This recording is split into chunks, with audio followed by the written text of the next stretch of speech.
Hi everybody, Whisk34 Productions here, and I'm back with another review, but this time we're going to be reviewing two sets. Now, before we jump into this, I do need to note that Leia is missing her blaster. It's supposed to be silver one, and on top of that, I've also updated the profile picture. It is a picture of all my favorite vintage characters that I own. Granted, I couldn't put all the ones I wanted in there, like my 2000s Emperor Palpatine, my 2003 Hoth Han Solo, my Han and Carbonite, and a few others. But with that, let's get into this double review. Today, we're going to be reviewing the LEGO Star Wars TIE Fighter and X-Wing. Both came out this year in 2021. The TIE Fighter retails for $40, as the X-Wing retails for $50. So, let's dive into the TIE Fighter first. So, we get 3 minifigures in this set. We get a TIE Pilot, which I believe he has. Yeah. He doesn't have the clone face, which is nice because, that was pretty irritating getting, normal Imperial officers with clone faces. We have a probe droid of some kind. I don't exactly know the name. Leave it in the comments for me, please. And we have a Stormtrooper who has the double molded helmet, which a lot of people give hate for. I like it. It's not my personal favorite. I do prefer the older one. But if you take that off, then yeah. And then he's got a different face print too. So with those out of the way, you can have those on display. Now the TIE Fighter itself is pretty small compared to the one we got back in 2005, which I have here. As you can tell, there is some substantial size differences and different build techniques. So one, here on the 2005 one, they used red studs to represent the blasters, whereas on this one, they used spring-loaded shooters, which the green is the actual color, not the red. Two, if you pick this up and shake it, kind of falls apart on you. Whoops, that's going to be another fun fix. Set that off to the side. Whereas this one, you give it a good shake, and it's not going to come apart. The connections on these are different too, which is different. This one used the old cockpit piece that came out originally in 2000, I believe. Mine's definitely seen better days, but that's besides the fact. Now, to get inside, you open it up like this. And that's it. There's no, little control. Though the control panels, are the little studs, which are nice. So you can take your minifigure and put them in like this. And boom. And then now you can swoosh it around. Here on the side, they use a lot of different techniques. And this is a printed piece. And then we got these little, I don't exactly know the name piece, but they're still pretty cool. And I do like the lining on this. The wings were fun to build too. Here's a take a look at the back, and then the spring-loaded shooters, Pointed at the Slave One, just for laughs and giggles. You know how those work. Now,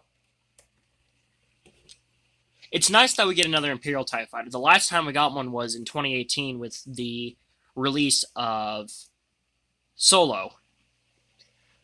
No, I was wrong. Back in 2019 with the Junior set. The only qualm I've got is these aren't light gray. LEGO should have made those in light gray. And then, yeah. And then we got the little printed roof piece, and then another real good quick look at those minifigures. So this one's got front and back printing. Stormtrooper likes to fall over. Back printing, And yeah. Actually, if we do a little comparison real quick between this one and a 2007 one, you can see the difference in the torso printing and the helmet design. Now, if you take this guy's helmet off, it's just a normal black head underneath, whereas this one actually has a printed face.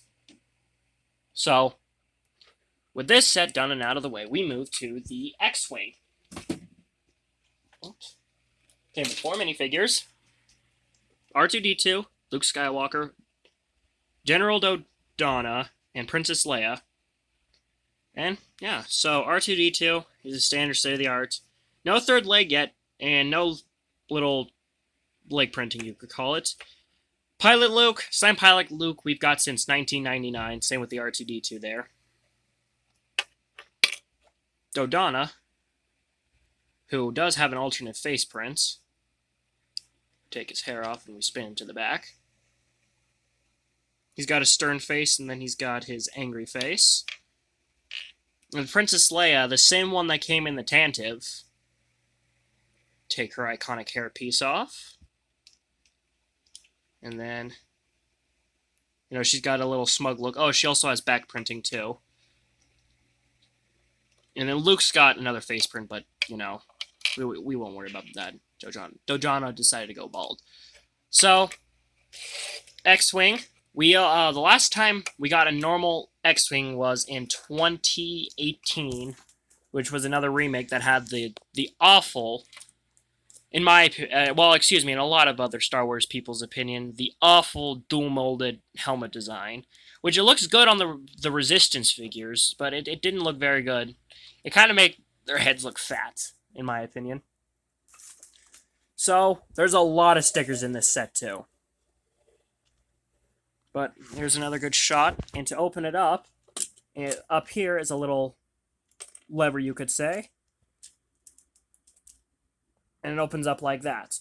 Now, besides the stickers, another qualm is if we flip this over to the bottom here are where the little landing feet are supposed to go. But the problem is they're on these little... The ski pieces are fine, but the little piece that attached to it, and then they're, of course, on slopes. But this front one, all it's attached to is by a clip. So, I mean, are you kidding me, Lego? For $50? I don't know, man.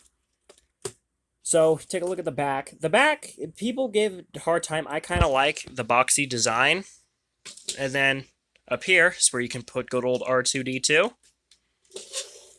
And then if you open up the hatch here, you can put Luke Skywalker in there. Kind of look like that. And then close it, and then you can fly off. Now, this one I do have another version of, and I have the 2011 one. And as you can see, oh boy, ships have really started to scale down. Here's the 2011 one. Now, sadly, this one I'm missing the figures that came with it. So I've got a little R5 unit in there, I believe, and then just a pilot. So some differences are the size, for one. Two, for the little control panel, they use this, which kind of looks like the Death Star Trench, where in this one they just use a common, normal printing that we started getting in every Star Wars sets. They should have at least done a little bit more, in my opinion. So, that, and you got the little spot, which is where the little droid goes. But that's the thing. This one sits lower than this one.